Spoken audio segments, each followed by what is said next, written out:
नमस्कार दोस्तों, मैं रमेश तिवारी मिशन इंस्टीट्यूट प्रयागराज के ऑनलाइन प्लेटफॉर्म में आप सभी का स्वागत एवं अभिनंदन करता हूँ।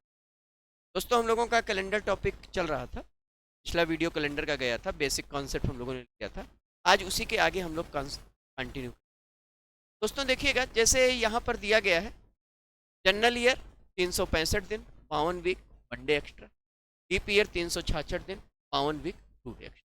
एक बात हम लोगों को और पता है कि हम लोगों के पास जो सप्ताह में 7 दिन हैं, तो हम लोग एक एक दिन प्रोवाइड करते हैं। मंडे को 1,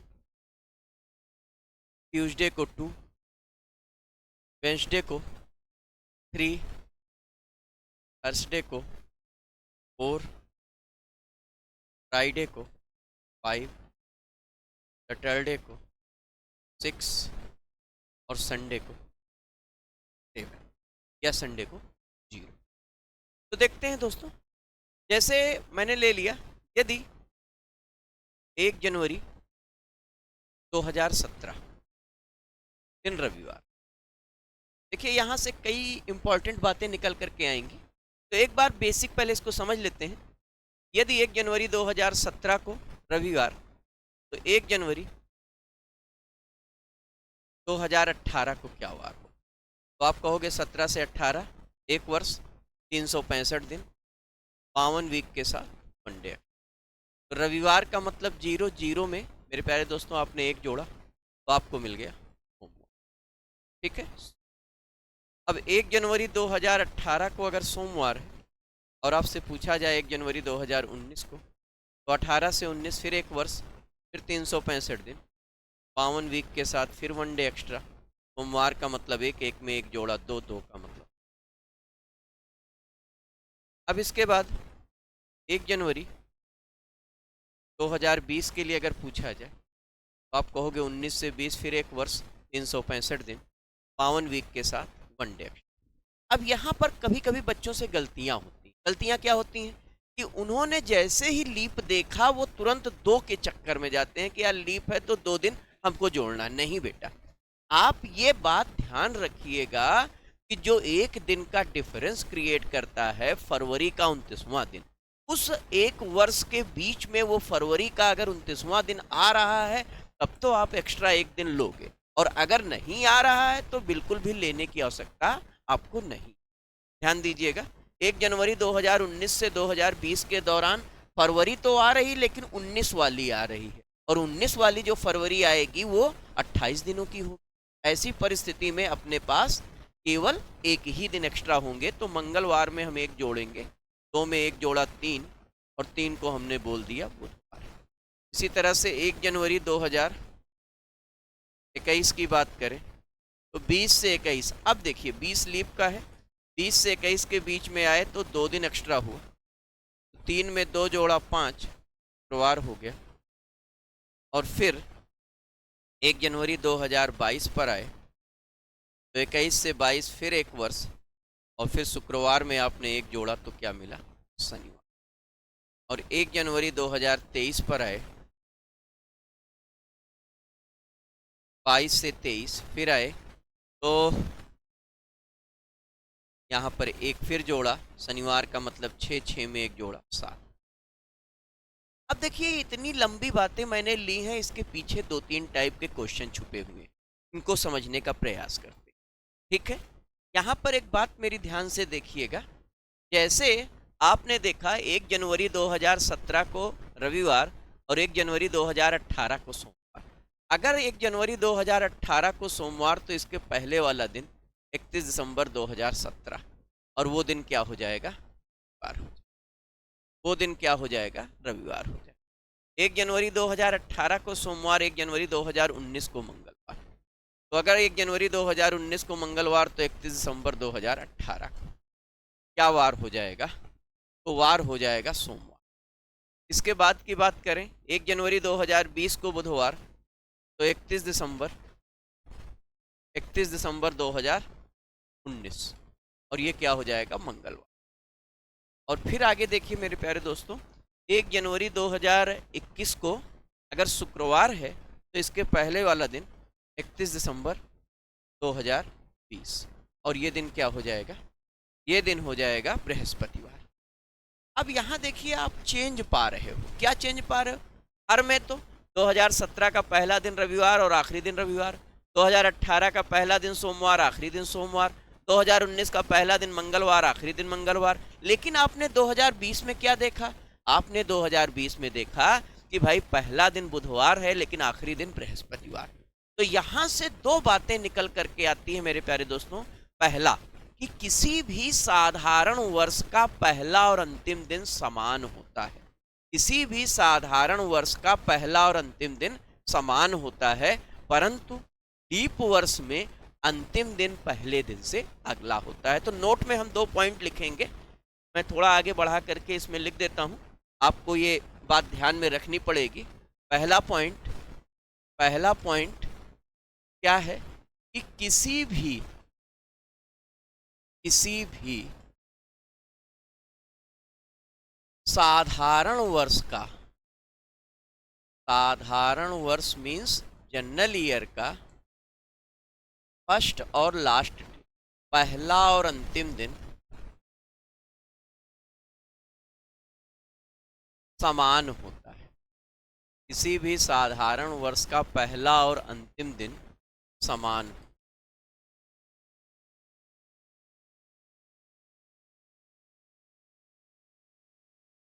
फिर अगला पॉइंट, किसी भी अधिवर्ष का अंतिम दिन हमेशा पहले दिन से अगला होता है।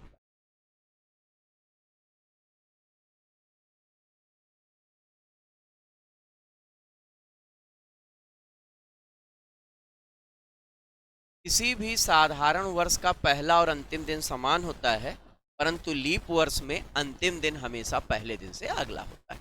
ये बात मैंने आपको बता रखी है कि लीप वर्ष क्या होता है, जनरल वर्ष क्या होता है। अगर एग्जाम्पल के रूप में मैं इसमें कोई बात ऐड करूं, भैया अगर 1 जनवरी 1945 को सोमवार है तो आप कहोगे यार 45 तो जनरल ईयर है, और अगर 45 जनरल ईयर है तो उसका पहला और अंतिम दिन क्या होगा, समान होगा, है ना। अगर 1 जनवरी 1945 को सोमवार है तो इस वर्ष का आखिरी दिन मीन्स 31 दिसंबर 1945 को भी सोमवार होगा। ये तो पहली बात हुई। लेकिन अगर मैं यहीं पर कह दूं कि यदि 1 जनवरी 2004 का पहला दिन मंगलवार है तो बताइए इस वर्ष का आखिरी दिन, आप कहोगे 2004 लीप का है। तो अगर पहला दिन मंगलवार है तो आखिरी दिन क्या हो जाएगा, बुधवार। जैसे हम लोग 2024 में चल रहे हैं तो 2024 अपना शुरू कब हुआ, 2024 अपना सोमवार को शुरू हुआ। अब चूंकि 2024 लीप का है तो अगर शुरू सोमवार को हुआ तो खत्म कब होगा, मंगलवार को होगा। तो ये विशेष बात है, ये अक्सर सवाल में पूछा जाता है और यहाँ पर आपको कुछ परिश्रम करने की जरूरत नहीं है, सीधे टिक लगाना है। अगर आपने जनरल ईयर देखा तो आपको पता है जनरल ईयर का पहला दिन और अंतिम दिन समान होता है, तो दिन देख लीजिए, दोनों में सेम कर दीजिए। और लीप वर्ष में क्या कर दीजिए, अंतिम दिन पहले दिन से अगला होता है। अगर पहला दिन मंगलवार तो आखिरी दिन बुधवार, पहला दिन बृहस्पतिवार तो आखिरी दिन शुक्रवार। तो ये एक विशेष बात निकल करके आई है और इसको मैंने नोट के रूप में भी लिख दिया है। अब मैं फिर पीछे लौटता हूँ, जो बात हम लोगों ने ली थी उसमें एक बात और छिपी हुई है, वो अब मैं समझाने का प्रयास करता हूँ, ध्यान दीजिएगा। जैसे यहाँ पर आपने लिया 1 जनवरी 2017 को रविवार, और फिर आप कैलकुलेट करते करते आए 18 को सोमवार, 19 को मंगलवार, 20 को बुधवार, 21 को शुक्रवार, 22 को शनिवार और 23 को रविवार। आपने पाया क्या, आपने फिर पाया कि 1 जनवरी 2023 को फिर रविवार हो गया। इसका मतलब ये है मेरे प्यारे दोस्तों, 2017 वाला पूरा कैलेंडर आप 2023 में रिपीट कर सकते हो। 2017 वाला पूरा कैलेंडर आप 2023 में रिपीट कर सकते हो। तो यहीं से एक बात और निकल करके सामने आएगी कि किसी वर्ष का कैलेंडर हम कितने वर्षों के बाद रिपीट कर सकते हैं। तो इसको मैं अलग से लिख करके आपको दे देता हूं। यहाँ पर हर कैलेंडर 6 वर्ष के बाद नहीं रिपीट होते, इसमें क्या क्या कंडीशन लगती है मैं आपको सारा लिख करके दे देता हूँ, और उसको आपको दिमाग में रखना है कि किसी वर्ष का कैलेंडर हम कितने वर्ष के बाद रिपीट कर सकते हैं। ध्यान रखिएगा।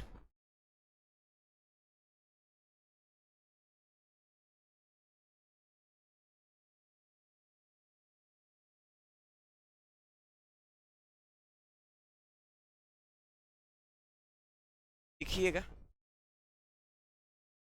किसी भी वर्ष का कैलेंडर आगे निम्न आगे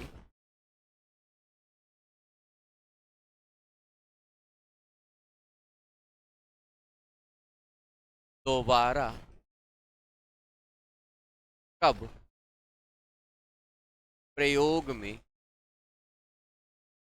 लाया जा सकता है, लाया जा सकता है। अब इसको हम 4 भागों में बांटेंगे। यहीं पर एक बात समझ लीजिएगा, हमेशा लीप वर्ष का कैलेंडर लीप वर्ष में रिपीट होगा और साधारण वर्ष का कैलेंडर साधारण। ऐसा कभी नहीं होगा कि साधारण वर्ष का कैलेंडर लीप में रिपीट हो जाए या लीप का कैलेंडर साधारण में रिपीट हो जाए। तो हमेशा ध्यान रखिएगा, साधारण वर्ष का कैलेंडर साधारण वर्ष में रिपीट होगा और लीप वर्ष का कैलेंडर वर्ष में। इसको हम 4 भागों में बांटते हैं, n, n+1, n+2 और n+3। यहाँ एक बात और लिखिएगा, जब शताब्दी समान,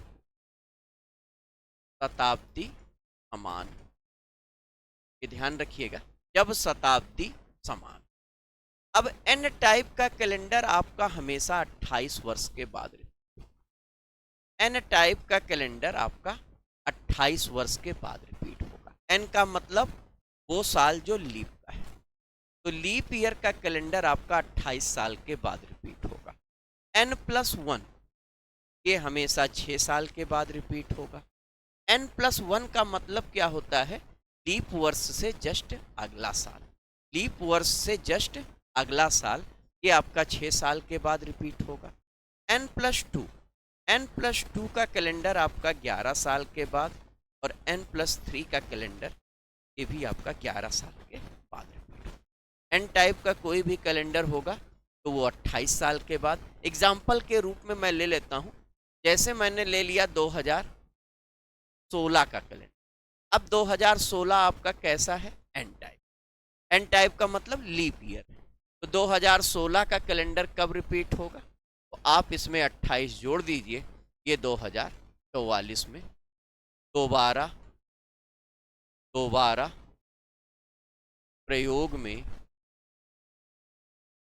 लाया जाएगा, लाया जाएगा, दोबारा प्रयोग में लाया जाए। n+1 2017 का कैलेंडर आपसे पूछा जाए तो ये कितने वर्ष के बाद रिपीट होगा, 6 साल के, 2023 में प्रयोग में लाया जाएगा। एग्जाम्पल के रूप में मैंने पीछे आपको दिखाया है, प्रयोग में लाया जाए।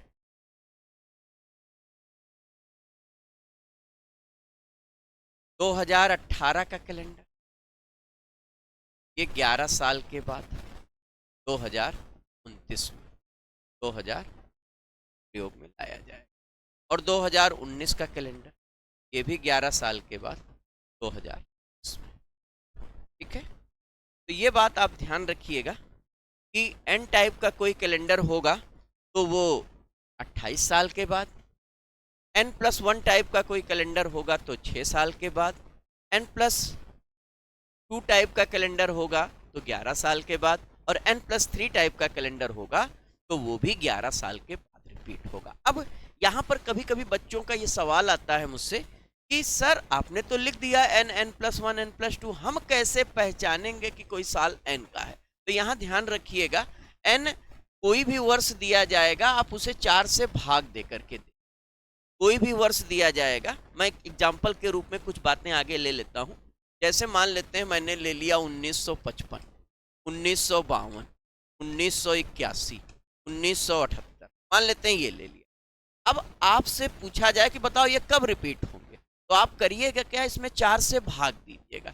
जैसे ही इसमें आपने 4 से भाग दिया, शेष आया कितना, 3। जब 3 शेष आया तो ये किस टाइप का कैलेंडर हो गया, n+3 टाइप। अगर एक शेष आता है तो n+1 टाइप का कैलेंडर, 2 शेष आता है तो n+2 टाइप का कैलेंडर, 3 शेष आता है तो n+3 टाइप का कैलेंडर, और अगर कुछ भी शेष नहीं आता है तो n टाइप का कैलेंडर। तो जैसे यहाँ पर 3 शेष आ गया तो ये n+3 टाइप का कैलेंडर हो गया, और ये n+3 टाइप का कैलेंडर कितने वर्ष के बाद? 11 वर्ष के बाद। अब ये 11 वर्ष के बाद रिपीट होगा, मतलब 1966 में। ठीक है। एन 1952 को अगर आपने 4 से भाग दिया तो 4 एकम 4, 4 तियां 12, यहाँ पर शेष बचा 0। अगर 0 शेष बचता है तो एन टाइप का कैलेंडर, और ये 28 साल के बाद रिपीट होगा। 28 साल इसमें जोड़ेंगे तो क्या आएगा? 28 साल इसमें जोड़ेंगे तो आएगा 1980 में। 1952 का कैलेंडर कब रिपीट होगा? 1980 में। इसी तरह से बात की जाए 1981 की। अगर हमसे पूछा जाए कि बताइए 1981 का कैलेंडर कब रिपीट होगा, तो आप कहोगे कि पहले इसमें 4 से भाग दे करके देख लीजिए। 4 से जैसे ही भाग देंगे तो इसमें शेष कितना आएगा? 1 शेष आएगा। अगर 1 शेष आता है तो n+1 टाइप का कैलेंडर हो गया, और ये n+1 टाइप का कैलेंडर 6 साल के बाद रिपीट होगा, मतलब 1981 का कैलेंडर आपका कब रिपीट होगा? 1987। 1981 का कैलेंडर कब रिपीट होगा? 1987। इसी तरह से अगर आपसे पूछा जाता है 1978 का कैलेंडर कब रिपीट होगा, 1978 का कैलेंडर कब रिपीट होगा, तो 1978 में अगर आप 4 से भाग देते हैं, अगर आप 4 से भाग देते हैं तो 4 एकम 4, 3 बचा, 4 9 36, 2 शेष बचा। अगर 2 शेष बचता है दैट मीन्स ये किस टाइप का कैलेंडर हो गया? ये n+2 टाइप का कैलेंडर हो गया। और अगर ये n+2 टाइप का कैलेंडर हो गया तो ये 11 वर्ष के बाद आपका हो जाएगा। 1978 का कैलेंडर 1989 में आपका हो जाएगा। आई होप इतनी बातें आपको समझ में आई। अब इससे आगे बढ़ते हैं, अगला टाइप ले लेते हैं। जैसे इसी वर्ष में कौन कौन से ऐसे महीने हैं जिनके पहले दिन समान हैं। जैसे यहां पर मैं ये बात लिख देता हूं, अगर मैंने 1 जनवरी, किसी साधारण वर्ष की बात करता हूं, अगर मैं 1 जनवरी को मैंने ले लिया सोमवार, अगर मेरे प्यारे दोस्तों 1 जनवरी को मैंने सोमवार ले लिया और आपसे पूछा जाए कि 1 फरवरी को कौन, तो आप कहोगे 1 जनवरी से 1 फरवरी के बीच में 3 दिन। अब सोमवार का मतलब 1 में 3 जोड़ दिया तो 4, और 4 का मतलब हो गया बृहस्पति। 4 का मतलब क्या हो गया? अब 1 फरवरी को अगर बृहस्पतिवार है तो 1 मार्च के लिए आपसे पूछा जाए तो फरवरी से मार्च 0 दिन एक्स्ट्रा होगा। क्यों 0 दिन एक्स्ट्रा होगा? क्योंकि जनरल ईयर जो होगा आपका वो कितने दिनों का होगा? वो 28 दिनों।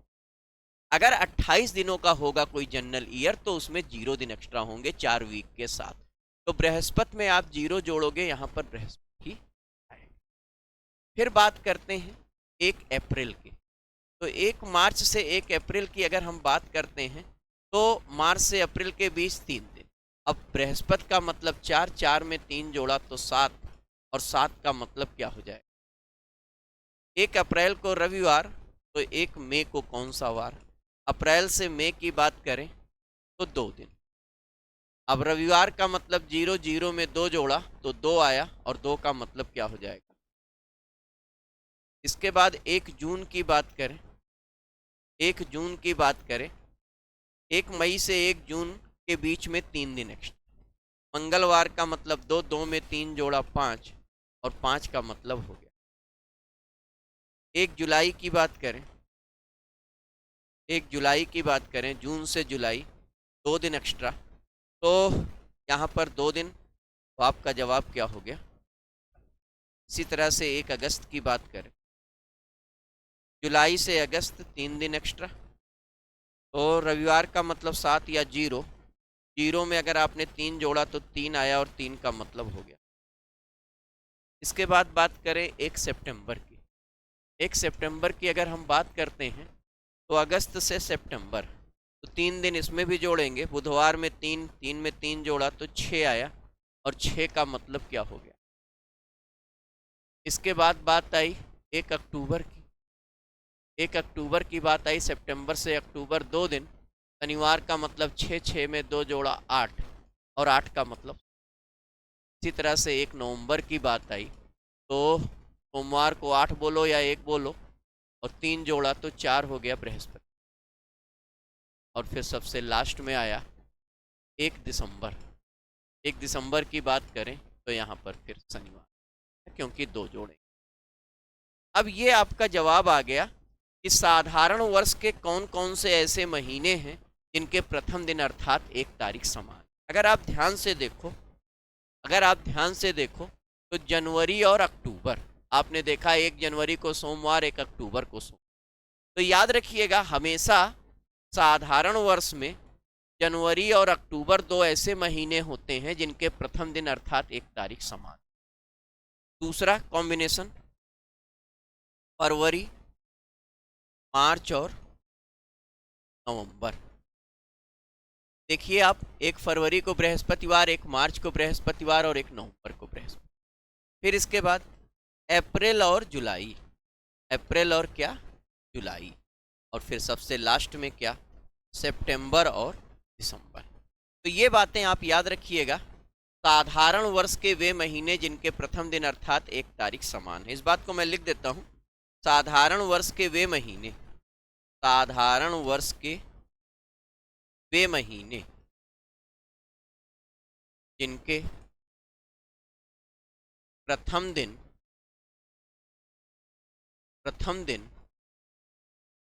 समान होते हैं।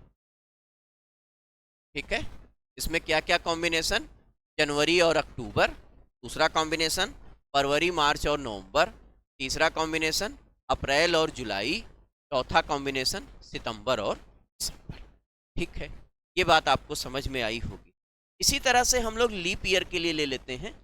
लीप वर्ष में हम लोग 2024 को लेंगे, क्योंकि 2024 अपना चल रहा है और इससे आपको बातें अच्छी भी लगेंगी, समझ में भी ज़्यादा बेहतर आएगा। तो लीप वर्ष के वे महीने जिनके प्रथम दिन अर्थात 1 तारीख सोमवार।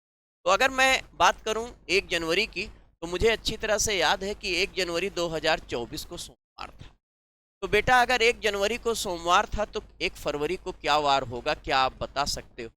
बिल्कुल आप बता सकते हो, 1 जनवरी से 1 फरवरी 3 दिन एक्स्ट्रा। अब सोमवार में 3 जोड़ा तो बृहस्पतिवार। इसके बाद 1 मार्च के लिए अगर हमसे पूछता है, अगर 1 मार्च के लिए हमसे पूछता है तो फरवरी से मार्च, क्योंकि फरवरी 29 की होगी तो 1 दिन एक्स्ट्रा मिलेगा। तो बृहस्पति, यहाँ पर 1 में हमने 3 जोड़ा तो 4 बृहस्पतिवार। अब 4 में हम 1 जोड़ेंगे तो 5।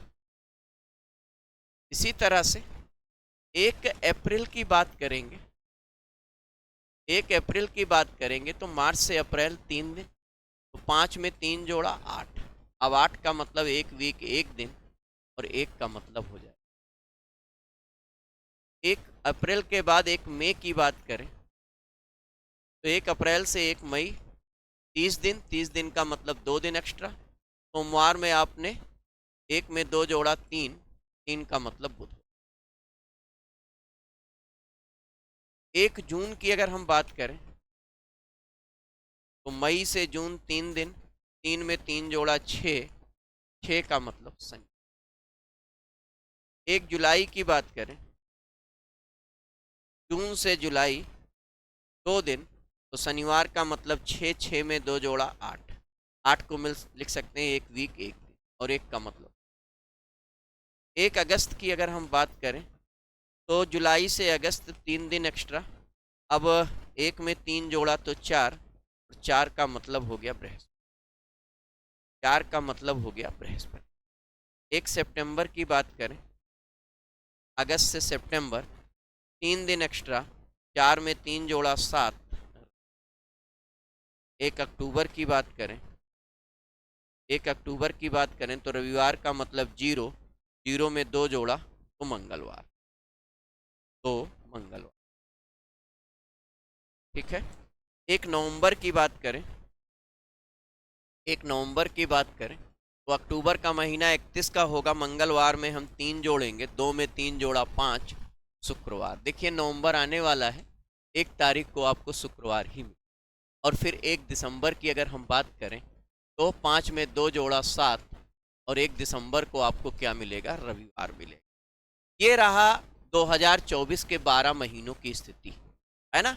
इसमें अगर आप ध्यान से देखो तो जनवरी के साथ जो कॉम्बिनेशन आया,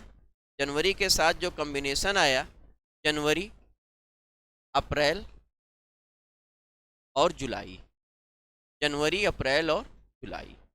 फरवरी के साथ जो कॉम्बिनेशन आया, अगस्त। मार्च के साथ जो कॉम्बिनेशन आया, मार्च और नवंबर। और सितंबर के साथ जो कॉम्बिनेशन आया वो दिसंबर आया। यहाँ पर आप लिख सकते हो लीप वर्ष के वे महीने जिनके प्रथम दिन समान, लीप वर्ष के वे महीने जिनके प्रथम दिन समान हो। लीप वर्ष के वे महीने जिनके प्रथम दिन समान। इसमें कॉम्बिनेशन आपको क्या मिला, जनवरी के साथ अप्रैल और जुलाई, फरवरी के साथ अगस्त, मार्च और नवंबर, सितंबर और दिसंबर। तो ये दो महत्वपूर्ण बातें आपने सीखी कि साधारण वर्ष के वे महीने जिनके प्रथम दिन अर्थात 1 तारीख समान है। साधारण वर्ष के वे महीने जिनके प्रथम दिन अर्थात 1 तारीख समान, तो वो क्या आया, यहाँ पर आप देख सकते हो जनवरी और अक्टूबर, दूसरा फरवरी, मार्च और नवंबर, तीसरा अप्रैल और जुलाई, और चौथा सितंबर और दिसंबर। तो साधारण वर्ष के वे महीने जिनके प्रथम दिन अर्थात 1 तारीख समान, उसमें जनवरी, अक्टूबर, फरवरी, मार्च और नवंबर, अप्रैल और जुलाई, सितंबर और दिसंबर। फिर बात करें लीप वर्ष की, लीप वर्ष के वे महीने जिनके प्रथम दिन अर्थात 1 तारीख समान, तो जनवरी के साथ अप्रैल और जुलाई, फरवरी के साथ अगस्त, मार्च और नवंबर, सितंबर और दिसंबर। तो ये बात आपको समझ में आई होगी। दोस्तों आज इतने पर ही हम लोग विराम लगाएंगे, इसके बाद हम लोग अगले कॉन्सेप्ट पर फिर से दोबारा अगले वीडियो में, ठीक है, मिलते हैं दोस्तों अगले वीडियो में। तब तक के लिए नमस्कार।